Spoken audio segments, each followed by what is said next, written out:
Welcome po ulit. Ngayon, magluluto tayo ng omurice. Maglagay lang tayo ng 2 tablespoon ng cooking oil.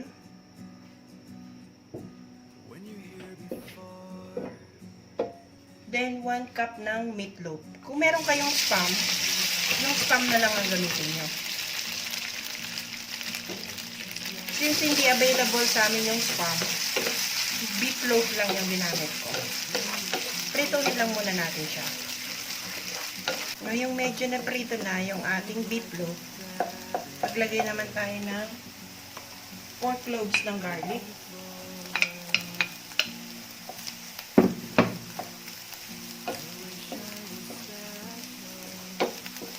Haluin lang natin siya hanggang lumabas yung aroma ng garlic.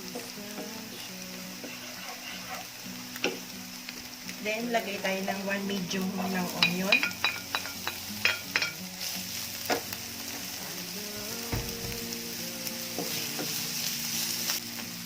One cup ng diced potato.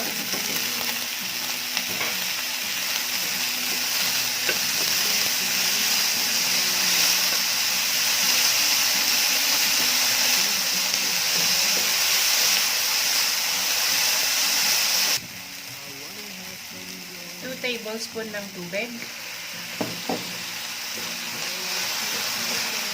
Naglalagay lang tayo ng tubig para lumambot yung ating potatoes.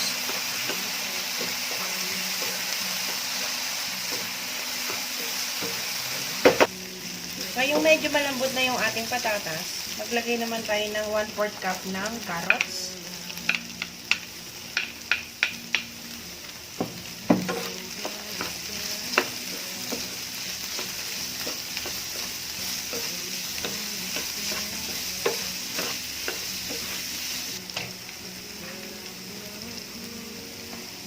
Three tablespoon ng seasoning soy sauce.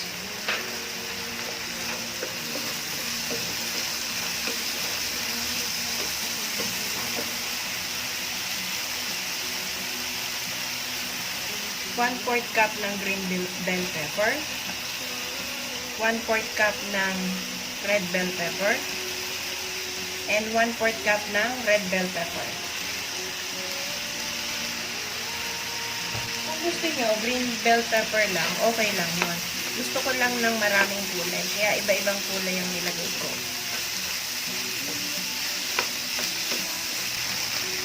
Then, 3 cups ng cooked rice. Pero kung may old rice kayo, po pwede rin.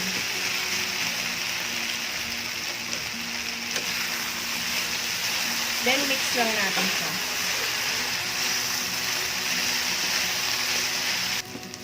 After 5 minutes, ganito na nangyari sa kanya.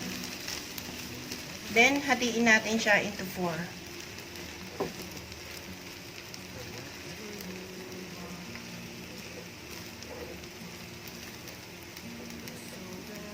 So, 4 serving ang gagawin natin ngayong araw na to.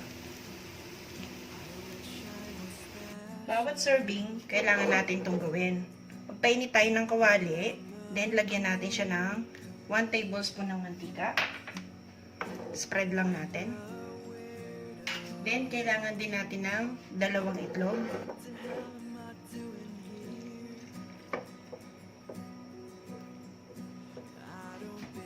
Sa procedure na to, kailangan natin ng mahinang apoy. Ngayong 70% na ang luto ng ating itlog, lagyan na natin tong ating rice mixture. Lagay natin siya sa gitna. Bali, 1 cup ang gagamitin natin for serving.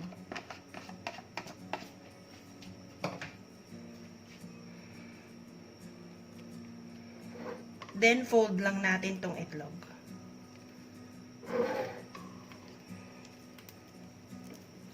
Then, flip natin siya after 2 minutes.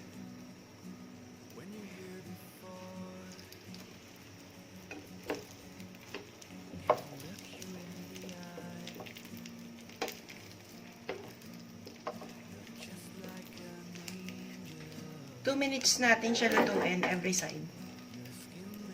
Then, pwede na natin siyang hanguin. Then, lagay lang natin siya sa serving dish. I-slide lang natin siya dahan-dahan.